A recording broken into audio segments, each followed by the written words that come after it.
அனைவருக்கும் வணக்கம். நான் உங்க இசை சந்திரசேகர் பேசுகிறேன். என்னுடைய பையன் விஜயோட கடைசி படமான ஜனநாயகன் ஜூன் 23 ரிலீஸ் ஆகுது. கடைசி படம்ங்கிறப்போ ரொம்ப வருத்தமாக இருக்கு. என்னுடைய பையனை அறிமுகப்படுத்துறது நான் தான்.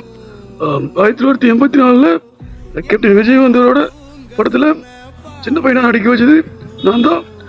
அதுக்கப்புறமா 1992 ஹீரோவா அறிமுகப்படுத்தினது நான் தான். நாளைய தீர்ப்பு படம் மூலயமா. அதுக்கப்புறம் விஜய்க்கு நான் மொத்தம் 3 படங்கள் பண்ணியிருக்கிறேன்.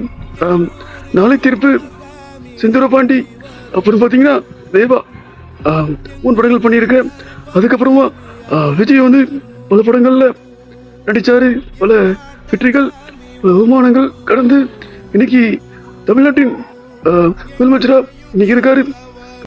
பார்த்தீங்கன்னா ஒரு தகப்பனா அணுகிறப்போ ரொம்ப சந்தோஷமா இருக்கு.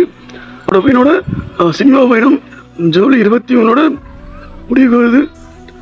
என்னுடைய பையனை 2 வழியில் சொல்லணும்னா 1996 மாண்புமிகு மாணவன், 2026 மாண்புமிகு முதலமைச்சர். கத்திரி வெயில் கடக்க கருட வருவே ஜாமி